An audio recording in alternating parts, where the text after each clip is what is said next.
Gathered here in the mystery of the hour, gathered here in one strong body, gathered here in the struggle and the power, Spirit draw near.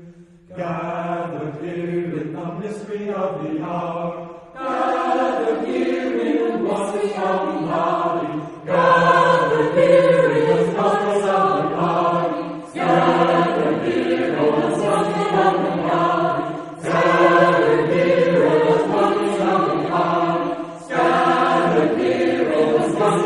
the power, gathered here in the struggle and the power, gathered here in the struggle and the power, gathered here in the struggle and the power,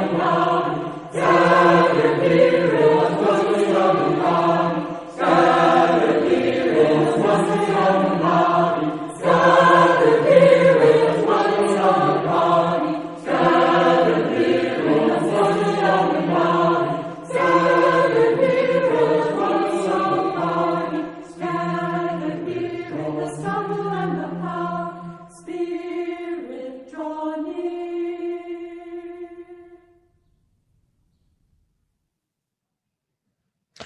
Welcome, welcome, welcome to our community Church Unitarian Universalist. I am your minister, the Reverend Darcy Roque, and it is a joy to be with you virtually today.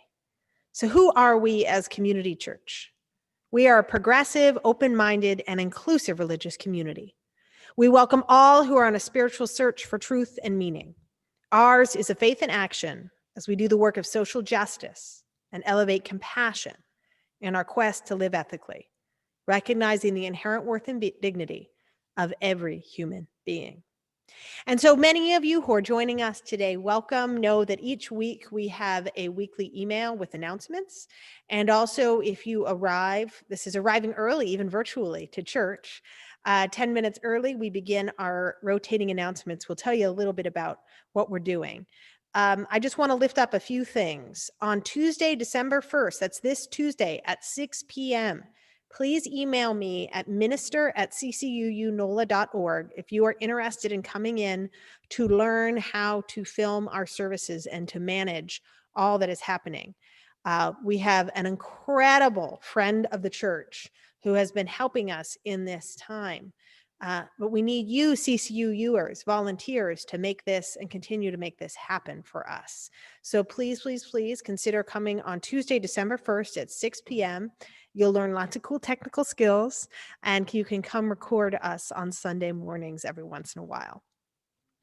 The next piece is that, and I have permission to share this, our beloved member, Liz Trotter, who was actually going to be leading this service today. So I am filling in for CCUU member Liz Trotter today because she has come down with COVID-19. She is okay. I do want you to know that she is okay, but she wanted to share her love with this community. And in the chat box, you will see that we have actually set up a meal train for Liz because both Liz and her husband, Larry, need to quarantine at this time. So we set up a meal train to drop meals off on the porch or get meals delivered.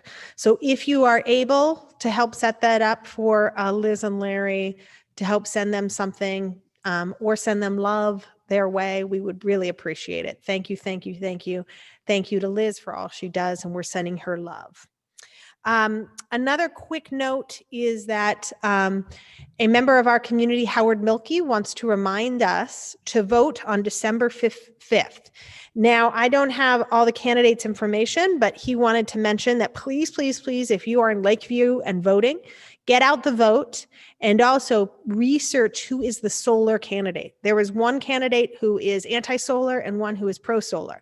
Now, you might think, yeah, we are a solar church for environmental justice. So please do your research and think as you consider voting on December 5th about the candidate that will help us move forward in environmental justice.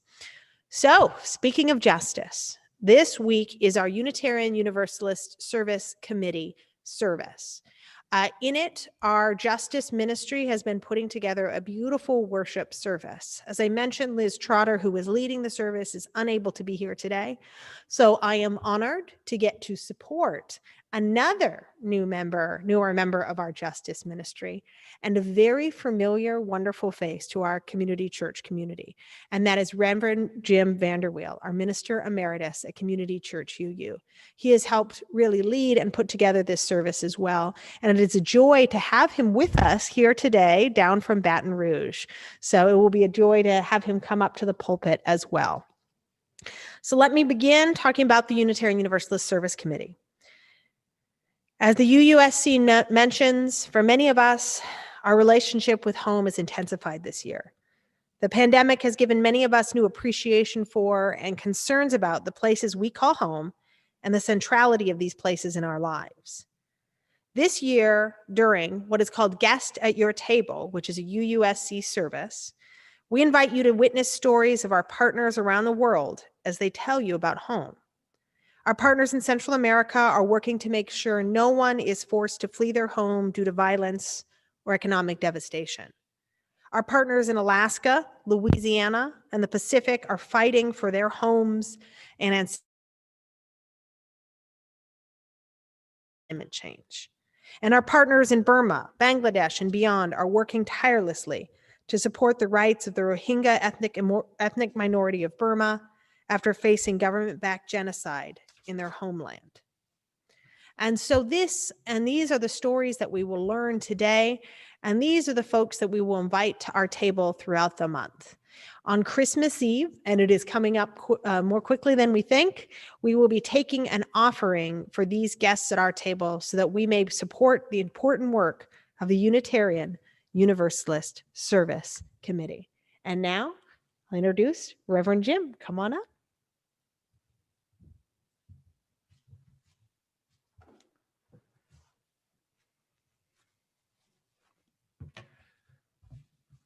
Good morning, CCUU. In this kind of strange world in which we are living at this time, it is good to be back with you. I offer you first, as part of this UUSC Guest at Your Table service, a little song that brings us into the spirit of home. And I think here of your home, of my home, of everybody's home. This song is sponsored by Spanish for You, and it reminds us that everyone, everywhere, appreciates having a place to call home.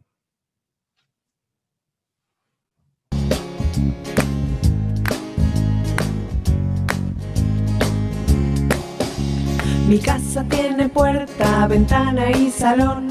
También tiene cocina, baño y comedor. Mi casa tiene suelo, techo y pared. Tiene escaleras y patio también. Mi casa tiene un coche guardado en el garaje. Tiene chimenea y un jardín lleno de flores. Abro la puerta, abrimos la ventana. Barres el suelo, barréis el patio. Lavan el coche, están en la cocina. Mi casa es muy limpia. Mi casa tiene puerta, ventana y salón. También tiene cocina, baño y comedor. Mi casa tiene suelo, techo y pared. Tiene escaleras y patio también. Mi casa tiene un coche guardado en el garaje. Tiene chimenea y un jardín lleno de flores. Abro la puerta, abrimos la ventana. Barres el suelo, barréis el patio. Lavan el coche, están en la cocina. Mi casa es muy limpia. Mi casa es muy linda.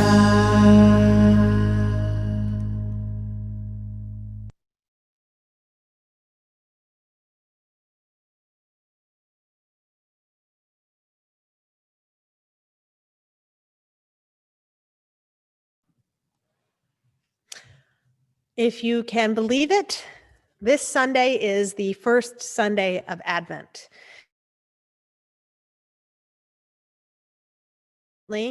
We also think about what it means in the darkest time of year to bring light, and what the beauty of darkness is, and what the beauty of light is. And so I'm going to be reading this Advent wreath, the first Sunday of Advent, by Erica A. Hewitt. This first Sunday is lighting the candle of hope.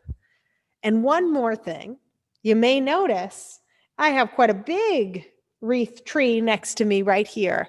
I want to thank Joel and Susie McGue again for their generosity in always providing a tree for Community Church Unitarian Universalist. If you or any of your family members would like to come and decorate our tree, please email office@ccuunola.org, and we can find a time for you to have a socially distanced tree decorating. Now, this is what I kind of love. You can bring your own ornaments, or we have ornaments that you can add to the tree. It might be kind of wild and interesting looking, but you know what? This year, we all deserve the kind of tree we want, and so let's just bring all our personalities into it. So if you'd like to, please come and decorate our tree. With that, our Advent wreath lighting. Hope. Many years ago, thousands of years ago, people in the Northern Hemisphere were thought to have gathered wreaths of evergreen and lit fires as signs of hope in the coming spring and renewed light. The custom was kept alive by Christians, and by the 16th century, the Advent wreath had gradually spread across many parts of the world. Today, Advent is the period of 4 Sundays leading up to Christmas. It's also the time when days are shortest, when cold settles in, and when people need the cheer brought by the promise of light and warmth. As we light one more candle each Sunday, the Advent wreath symbolizes our waiting experience. Week by week, the candles remind us that the darkness of fear and hopelessness recedes as more and more light is shed into the world. The flame of each new candle reminds us that more is yet to come. On this first Sunday in Advent, we light this candle of hope with the words of Macrina Werdiker, a Benedictine monastic. I was just thinking one morning during prayer, how much alike hope and baking powder are. Quietly, getting what is best in me to rise, awakening the hint of eternity within. May this candle awaken the best in us, connect us to the eternal, and give life to our hope. And now the Unitarian Universalist Committee shares words to introduce us to our chalice lighting. After these words, our regular CCU chalice lighting will follow. A child journeys far from home, fearful and brave, in need of safe harbor. Guided by this chalice, may we seek to understand the causes of flight. Like the comfort of a candle flickering in the window of darkness, let us welcome this child into our home with warmth, nourishment, and love. Would we not want the same for our own child, lost and alone in a strange land?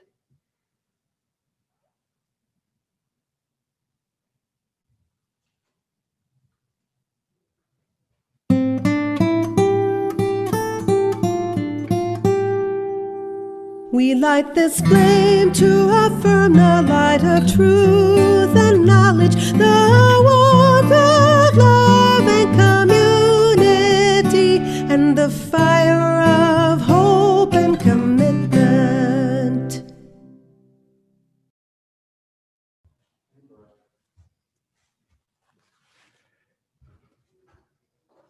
Today's words for all ages are shared by the Reverend Laura Randall, a UU minister and UUSC staff member. These words feature 4 people, our guests, who come from different parts of the world. All of them are working where they live to help people, expressing fairness, respect, and justice in their communities.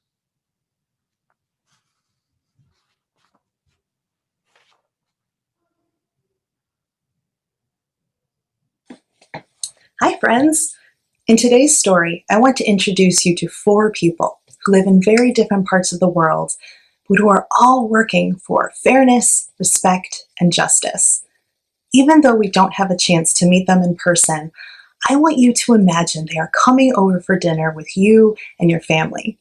Think of them as a dinner guest, telling you an interesting story over a big plate of your favorite food.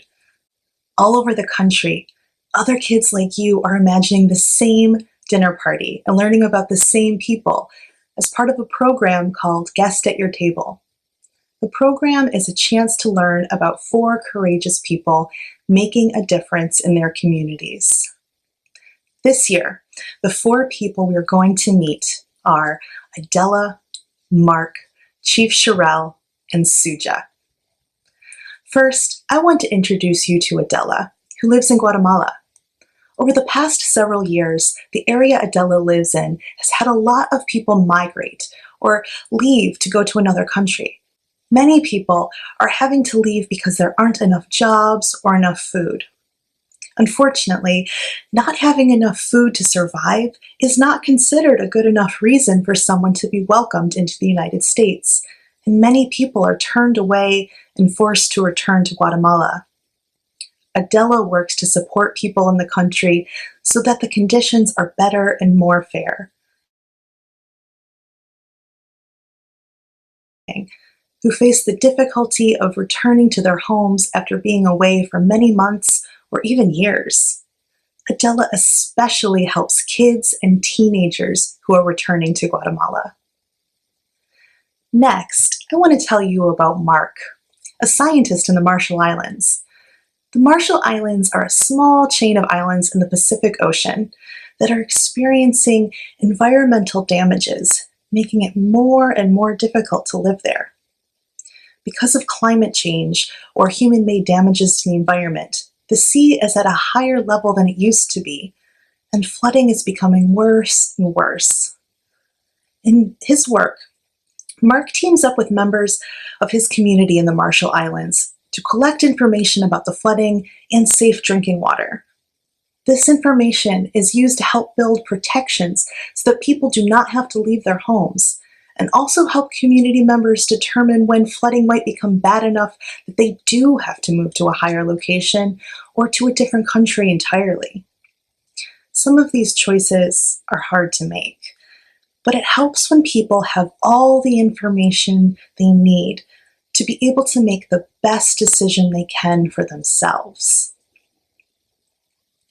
The third person I want to share with you about is Chief Sherelle, the leader of an Indian tribe in southern Louisiana, which can trace its ancestors back to the very first people we know of that lived in the area. Like Mark, Chief Sherelle is facing damages to her home from climate change and other human-caused activity. Being along the Louisiana coast, Chief Sherelle's community is losing land to the water, and the increase in salt water is also damaging trees and the land they use for hunting and farming. In the face of these challenges, Chief Sherelle is fighting for her people and lands. She works together with others to tell people what is happening to her community and advocate for support so they can build the protections they need to protect the land. Lastly, I want to introduce you to Suja, who's from Burma, which is also known as Myanmar. This is a country in Southeast Asia that borders China, Thailand, and India. Burma has a huge diversity of ethnic groups, people who practice similar traditions to each other. But the groups that have smaller populations face a lot of discrimination, which is limitations on their freedom and even danger. For example, Suja practices a different religion than the majority of people in the country, and because of this, he was prevented from completing school in Burma. When he protested and asked for a chance to continue with school, he was arrested and held in jail for more than a week. He was only a teenager when this happened. After he was let out of jail, he was afraid for his life and left the country. It was difficult to find services and build a new life elsewhere, but when he eventually did, he worked with others to create an organization supporting other refugees going through similar struggles. Together, they're creating a community that helps each other, even though they're far away from home. I hope these stories were a chance to learn about the challenges this year's 4 guests are facing and how they're fighting back for what is fair and what is right. Through Guest at Your Table, your congregation and other congregations around the country are helping to provide these guests with the resources to do their work. Together, we can make a better and fairer world. Thank you.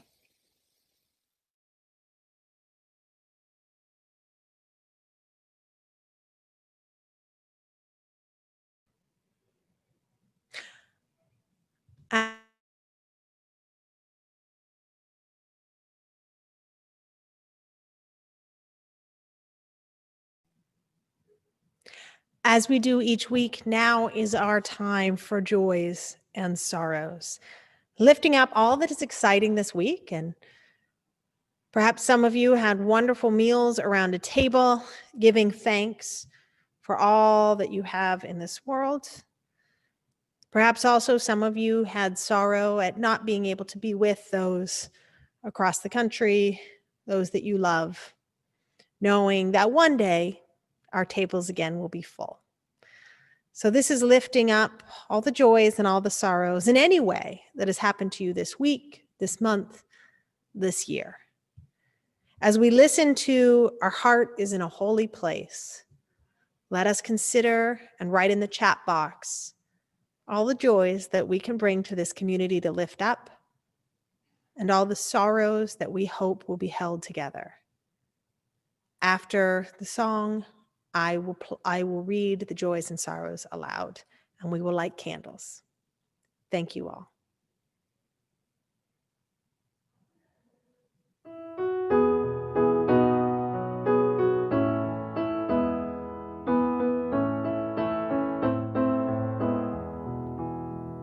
When our heart is in a holy place, when our heart is in a holy place, we are blessed with love and amazing grace. When our heart is in a holy place, when we trust the wisdom in each of us, every color, every creed and kind, and we see our faces in each other's eyes, then our heart is in a holy place. When our heart is in a holy place, when our heart is in a holy place, we are blessed with love and amazing grace. When our heart is in a holy place, when we tell our story from deep inside, and we listen with a loving mind, and we hear our voices in each other's words, then our heart is in a holy place. When our heart is in a holy place, when our heart is in a holy place, we are blessed with love and amazing grace. When our heart is in a holy place, when we share the silence of sacred space, and the God of our heart stirs within, and we feel the power of each other's faith, then our heart is in a holy place. When our heart is in a holy place, when our heart is in a holy place, we are blessed with love and amazing grace. When our heart is in a holy place, we are blessed with love and amazing grace. When our heart is in a holy place.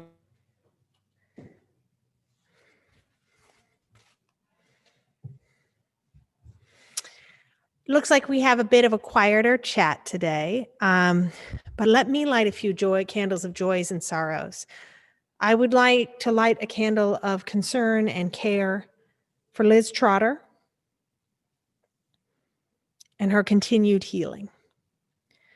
I'd also like to light a candle for all those in our community that I have heard from that have not allowed me to share this, but who are having health concerns, physical health and mental health concerns. This is a difficult time, and may your healing continue.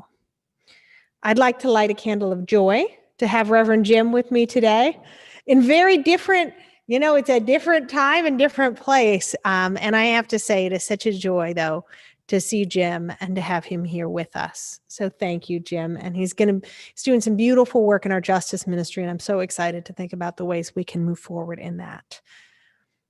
And with that, I would like to light a candle for all the joys and all the sorrows that have yet to be spoken.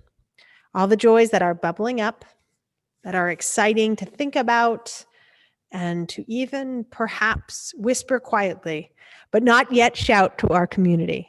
May you know that we celebrate those joys with you.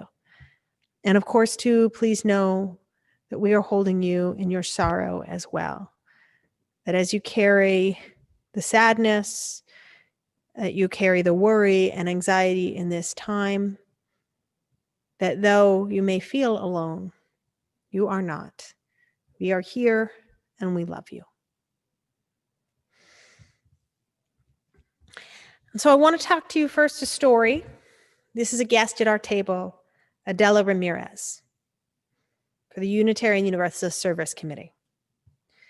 When we hear about migration from Central America to the United States, the story often begins with the injustices people face upon arriving to the border, or the dangers and difficulties of the journey itself.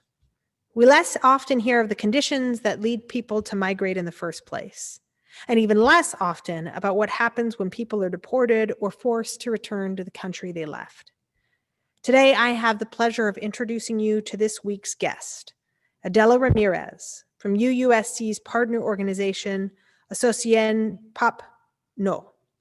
Pop No works to address root causes of migration in Guatemala and support people who are deported from Mexico or the United States to Guatemala. Providing psychosocial support and help reintegrating, Pope No focuses their work on supporting children, youth, women, and indigenous Mayan people who have been forced to return to Guatemala. Here is a clip of Adela Ramirez, sharing about her work with Pope No, including descriptions of the conditions that force people to flee and the difficulties of being forced to return to Guatemala.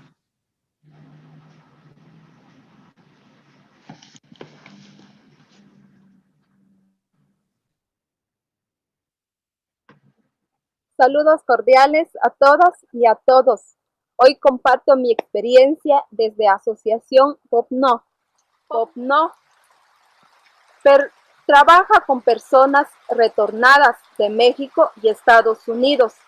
En el eje de migración, mi cargo es técnica de campo en el área Mayamam de Huehuetenango y mi trabajo consiste en acompañar al proceso de retorno y reintegración de niños, niñas y adolescentes migrantes.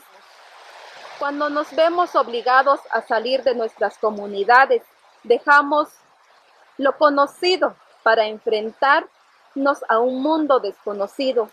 De cierta forma, se rompe la familia, corremos muchos riesgos e incluso muchos pierden la vida en el camino. La mayoría de la gente se encuentra en condiciones que no son buenas. La pobreza no les permite vivir en plenitud, tanto en mi comunidad como en todo el territorio de Huehuetenango.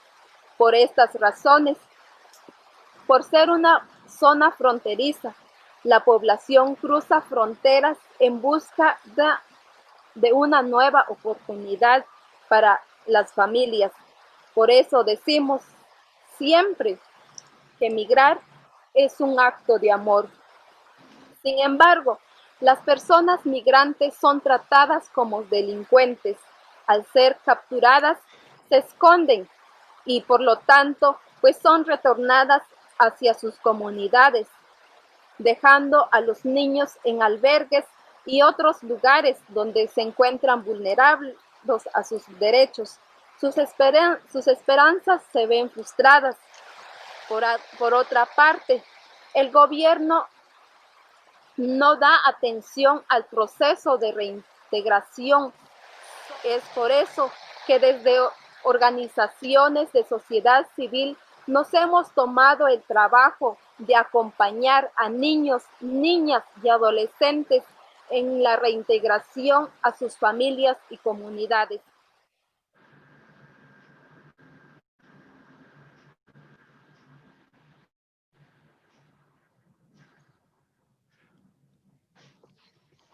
Scientific researchers have warned us that climate change will leave many homes in the Marshall Islands uninhabitable by 2050. One of our guests this week is Marshallese climate researcher and UUSC partner Mark Stagey, who works together with communities in the Marshall Islands to collect data on flood risks and groundwater quality. By involving communities in data collection and decision-making, Mark helps increase Indigenous leadership in climate change research, ensure self-determination for communities, and prolong the habitability of people's homes through adaptation and resource conservation.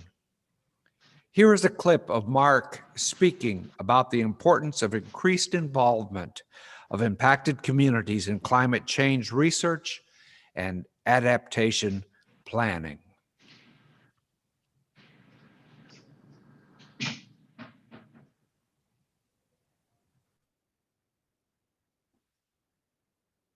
That's one of the challenges I'm facing right now, is just the partnerships and the collaborative work that is so important is being constrained. And I think it doesn't have to be that way. I think there's a level of co-authorship and collaboration that is deeper and can be done. But there has been a reluctance. I think people's next published article is writing on the fact that they're leading the work. They can't co-lead. They can't co-author. It doesn't work in that way for them. So, and that's why I really like working with UUSC, because they're kind of free from that those confines. They're not motivated by that ambition. It's much healthier, I think, in terms of a collaborative partnership for our community. And so some of the challenges that I see and being addressed with UUSC's partnership has been, that way that we do our work and what motivates us in the end, and what timelines and restrictions that we are given to do the work, just being more, I guess, reflective of the local context.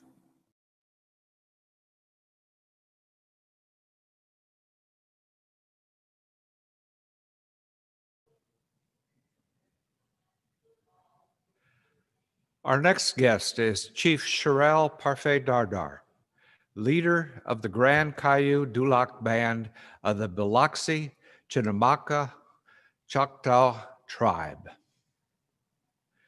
Through a partnership with the Lowlander Center, a volunteer-run ecological justice organization in southern Louisiana, UUSC works with Chief Sherelle to advocate for the tribe's rights against the ravages of climate change, exacerbated by oil and gas activity and lack of federal recognition.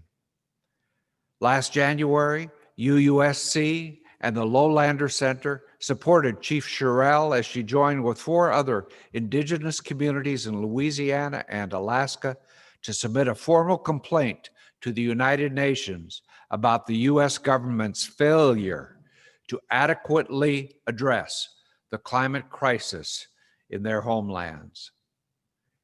Here is a clip of Chief Sherrill sharing about her home and how drastically her tribe's lands have changed since her childhood.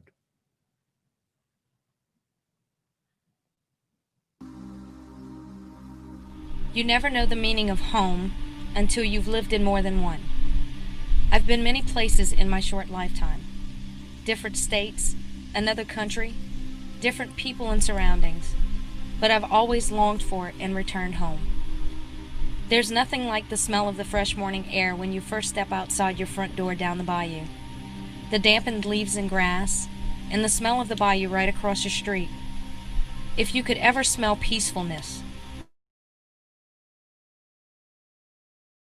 like band of Biloxi, Chitimacha, Choctaw Indians. I am proud of my heritage and culture. My people are proud and strong. We instill this in our children from birth as we must overcome many obstacles in our bayou homeland of Louisiana. We have to fight for education opportunities for our children, jobs, hurricanes, our land, and our way of living. The loss of our homeland is the hardest battle to overcome, but we will never give up. We are relentless. From land being swindled back in the 1800s, hurricanes, and the scariest villain yet, land erosion. We lose football fields every day. The government doesn't do anything to save our land, and neither do the oil companies who are responsible for digging the damaging canals many years ago. These companies reap the rewards while we are left to sink into the Gulf of Mexico. They didn't rape Mother Earth. They have destroyed her and my people and our heritage with their lack of morality and common sense. These people have completely missed the concept of my favorite proverb. We do not own the land. It was not given to us by our ancestors. It was loaned to us by our children.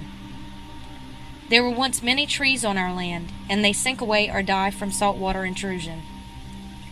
The vastly wooded areas we used to run barefoot in as children are becoming less and less as time passes.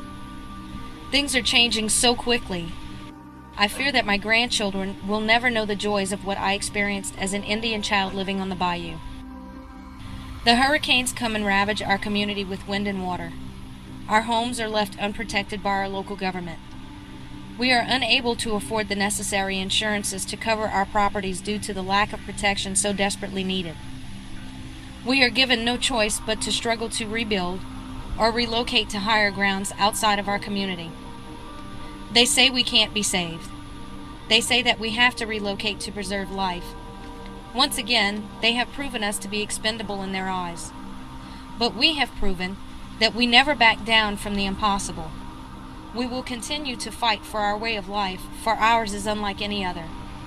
We will fight until the last tree has died, until the last bit of land has washed away. We will always fight for our home.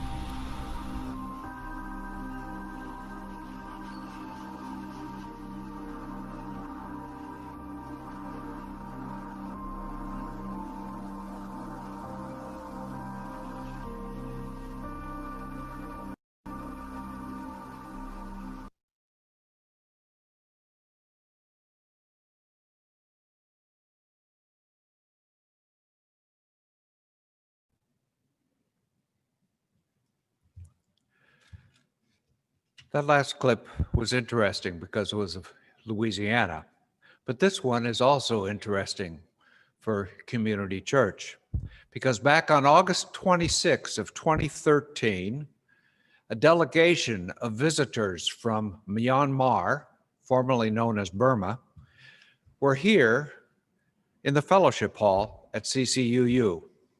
They were brought here by the New Orleans Citizen Diplomacy Council, and the guests brought to this country by the United States State Department International Visitor Leadership Program. We had a nice conversation.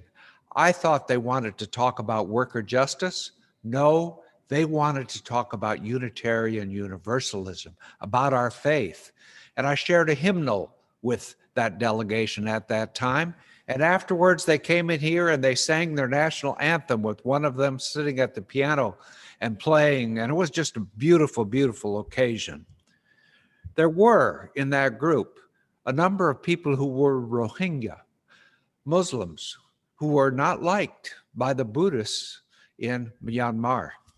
And in 2017, violence against the Rohingya rose up in Burma. The Burmese military put in place a genocide that had been led to for a number of years. Starting as early as the 1980s, the Rohingya were gradually stripped of their right to education, healthcare, citizenship, and more.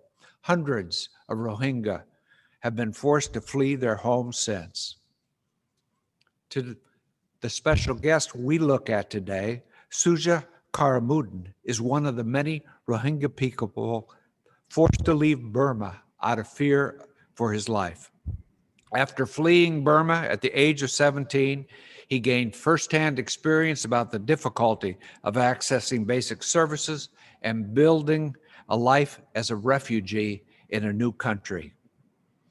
Once he gained more stable footing, he co-founded an organization called Elam Empowerment to support Rohingya and other refugees in Malaysia. On this clip, Suja explains his reason for fleeing Burma and some of the refugee services provided by Elam Empowerment.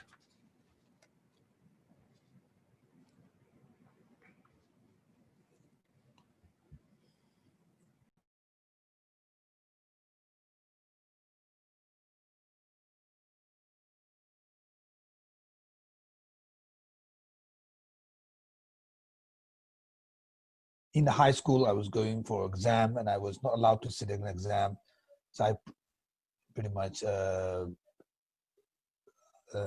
challenged the immigration officer who was not. So for that, I was arrested and I was detained. And after about 11 days, I was released on bail. Yet I was not, even the officer who released me told that it is not a guarantee freedom. So the general concern was, you could get again and then basically get killed. So that's how I fled.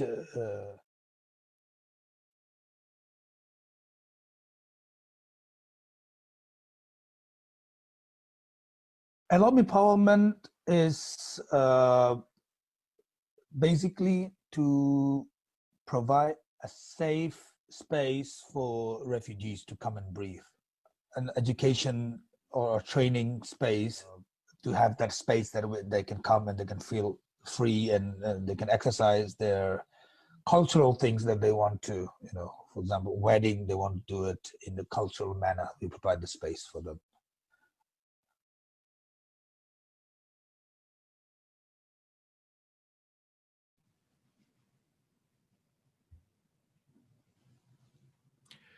Guests in our homes, guests in our hearts.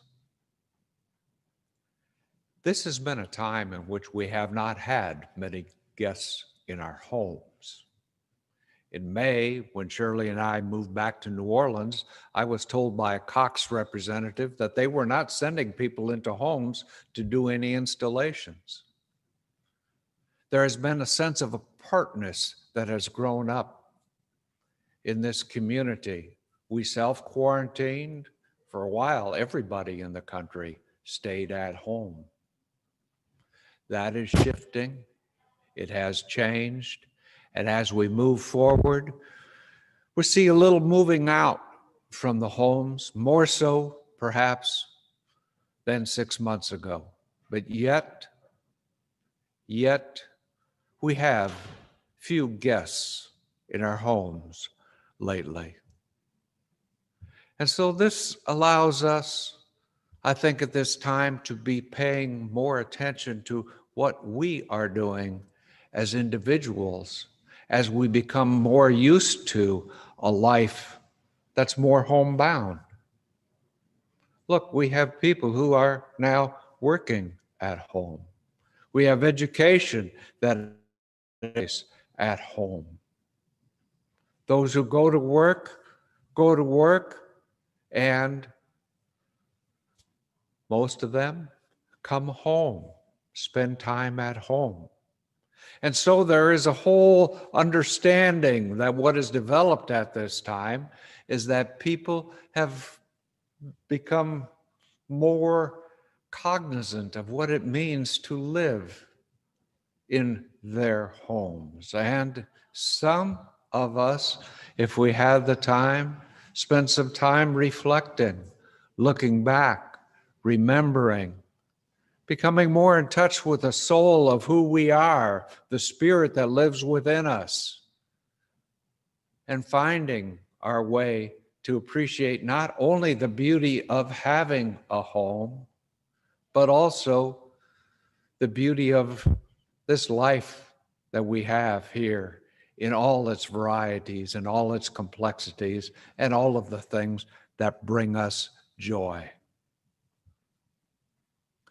Out of that spirit that we have for life certainly grows in the hearts of Unitarian Universalists, in the hearts of a people who understand, as our second principle says, the importance of justice, equity, and compassion in human relationships. Out of that, there arises this understanding that we have so many people here on this planet who need help. So many people who don't have the home, the comforts, the privileges that we ourselves have. And these are the people that the Unitarian Universalist Service Committee continues to reach out to wherever they find them on this planet. And that is why this year, once again, they have special guests that they bring to us. And that is why, once again, this year they have a program, Guests at Your Table. This is why they want to be raising the funds to support their efforts to support our partners, our guests around the planet. This is the kickoff to the CCUU campaign, a campaign we've had for a number of years to raise money for the UUSC. One of the joys of raising money is that every year at General Assembly, when General Assembly actually happens, and we look forward to that happening again, that CCUU is honored as being a church that has supported them. Not all UU churches do.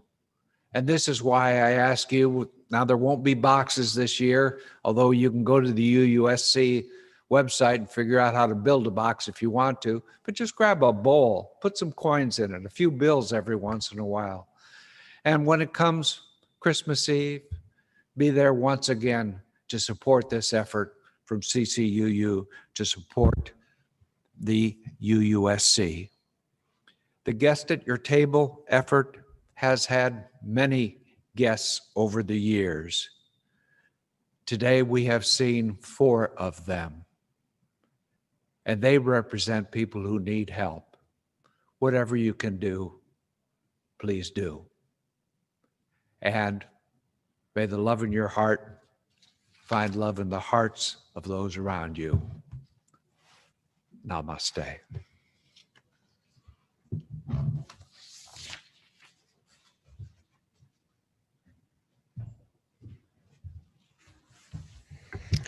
Thank you, Reverend Jim. That was beautiful. And on Christmas Eve, please know that we will be picking up our final collection for the Unitarian Universalist Service Committee. So as a family, as a community, as individuals, as you collect change and money throughout the month and thinking about the guest at your table, please, on that Christmas Eve service, then give to CCUU either through your chat box or a check or dropping off here so that we can then send that money to Unitarian Universalist Service Committee as they support our partner. And this week, the theme being home, we decided to have our offering move to our New Orleans home, and a need that is pressing for a sister faith community in New Orleans. This is from a partner of ours, Reverend Ben Groth of the Bethlehem Lutheran Church in Central City, one of the oldest Black Lutheran churches in the country, doing incredible work here in New Orleans. So Bethlehem Lutheran Church provides free, no questions asked meals every Wednesday, Friday, and Sunday at noon through our community table program. Now, 2 weeks ago, their insurance company sent an inspector and mandated that they install a new hood and fire suppression system above the stove that they use to cook these meals by 11/26. It's now been extended to December 3rd, or our policy would be canceled. This new unexpected project on a tight deadline is going to cost between $4,000 to $5,000, depending on the wiring that needs to be replaced. Now, this is the stove that is helping them put over 500 free meals a week right now. So it's crucial to their ministry and to the neighborhood's food security. They've raised about $1,500 so far, but need help from our friends and neighbors to get this project done. We at Community Church UU are one of those friends and neighbors. So if you're able to help, please look in the chat box to visit blcnola.org/donate. So you can do that, www.blcnola.org/donate. And you can actually give to the new Fire Suppression System Fund. That's where you go down to give, to the new Fire Suppression System Fund, to help us keep the meals flowing. We thank all our wonderful faith communities and people of good faith and will, no matter whatever their religious tradition or no tradition at all, for doing the work of helping us stay connected and fed and cared for, especially in this time and all times. So please do give, and thank you to Bethlehem Lutheran Church for their work, and we are honored to be partners with this church. And now, as you consider giving, please let us listen to a musical benediction in a way. There is more love somewhere.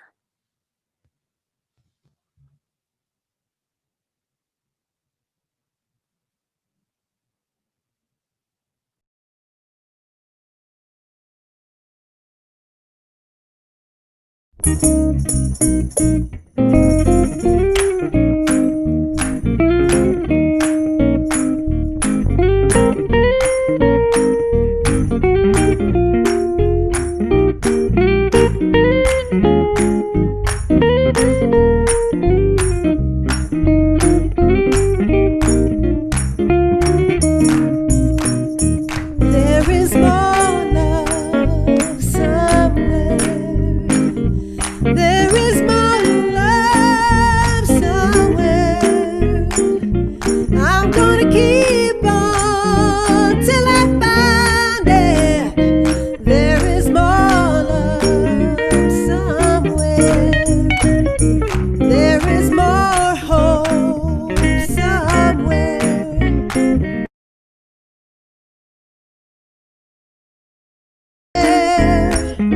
And I'm gonna keep on till I find it. There is more hope somewhere. There is more peace somewhere. There is more peace somewhere. I'm gonna keep on till I find it. There is more peace somewhere. There is more joy somewhere. Well, there is more joy somewhere. I'm gonna keep on till I find it. There is more joy somewhere.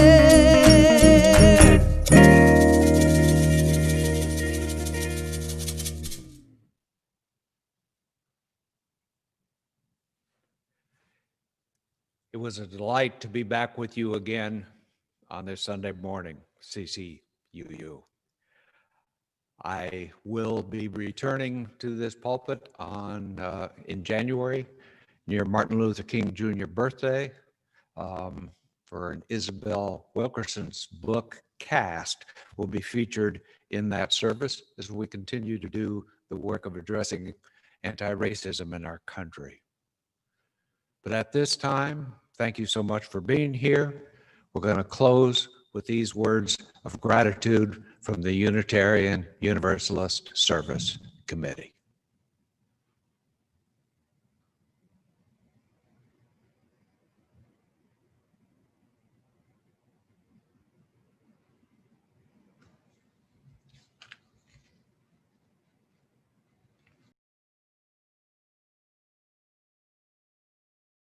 Hello, I'm Laura Randall from UUSC, and I'm here to say thank you so much for your participation in this year's Guest at Your Table program. With all of the adaptation, uncertainty, and sorrow this year has brought us, your congregation is acting as a beacon of hope and solidarity for our grassroots partners around the world. Guest at Your Table is a long-standing tradition in our congregations and provides a unique opportunity every year to get to know some of our partners on a deeper level. Learning someone's story can be a sacred act, and it is one that we celebrate through Guest at Your Table. With your support, you are helping to ensure that UUSC's commitment to advancing human rights and resisting oppression can rise to meet this moment. Thank you for saying yes to a world we seek, a world filled with more justice and more compassion for everyone, a world that recognizes the inherent dignity and power in each and every person. Thank you for being an integral part of UUSC. We are your service committee, and we could not do this without you. Thank you.